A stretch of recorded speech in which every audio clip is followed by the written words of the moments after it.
रायगड़ारू रामेश्वरम मदुराई तीर्थयात्रा 775 वरिष्ठ नागरिक। राज्य सरकार को वरिष्ठ नागरिक तीर्थयात्रा योजना अंतर्गत आज रायगड़ा रेल स्टेशन रामेश्वर और मदुराई अभिमुखे तीर्थयात्रा आरंभ करिसेंती 6टी जिल्लार 775 जन वरिष्ठ नागरिक। ଏହି ଯାତ୍ରାକୁ ମାନ୍ୟବର ଉପମୁଖ୍ୟମନ୍ତ୍ରୀ ଶ୍ରୀମତୀ ପ୍ରଭାତୀ ପରିଡ଼ା ସବୁଜ ପତାକା ଦେଖାଇ ଶୁଭାରମ୍ଭ କରିଥିଲେ।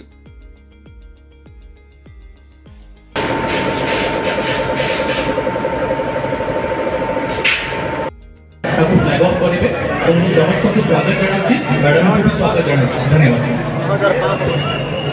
समस्त नारी कोरापुट रायगड़ा नवरंगपुर मालकानगिरी कलाहांडी और नुआपड़ा जिल्लार तीर्थयात्री माने 25 जन एस्कॉर्ट सहित स्वतंत्र ट्रेन रे यात्रा करिसेंती। एही अवसर में उपमुख्यमंत्री कहिथिले जे आर्थिक समस्या जोगु जो वरिष्ठ नागरिक तीर्थयात्रा करि पारु नथिले सेमानक पई एही योजना बड़ सहायक। राज्य सरकार तीर्थयात्री यातायात रहणी खाद्य चिकित्सा बीमा और सुरक्षा सह समस्त व्यय बहन करुछंती। जिलापाल आशुतोष कुलकर्णी अध्यक्षतार आयोजित कार्यक्रम में पर्यटन विभाग रेलबाई और जिला प्रशासन अधिकारी माने मध्य उपस्थित थिले। आर्थिक वर्ष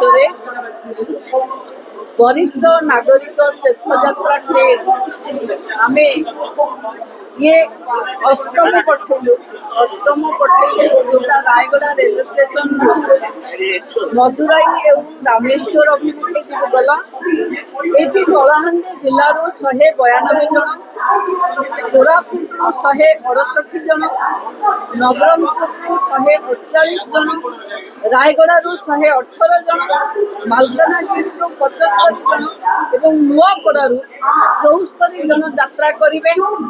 आसंता जनवरी 17 में यही स्टेशन अयोध्या एवं वाराणसी अभिमुखे भी तीर्थयात्री माने जीवे एवं यही जगार जो माने गले 775 जन तीर्थयात्री गले सहित 25 जन एस्कॉर्ट बा सहयोगी हिसाब रे गले यही जगार घर ठू आनी यही स्टेशन रु मदुराई रामेश्वर पठे सेठी बुले पुणी आनी घरे पहुंचेबार दायित्व प्रशासन सरकार राज्य सरकार नहीं पर्यटन विभाग आईआरसीटीसी मिलित अनुकूल्य ये कार्यक्रम देखो अपना देशर प्रधानमंत्री आह्वान रे निज देश रे थिबा पवित्र तीर्थस्थली को वरिष्ठ नागरिक को बिना शुल्क रे बुलेबार एक योजना पर्यटन विभाग ए दायित्व नहीं सफलतार सहित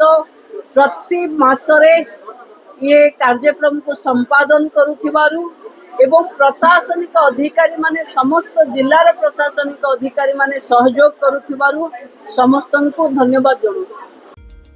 रायगड़ारू सुब्रत चौधरी को रिपोर्ट, नारद न्यूज ओडिया।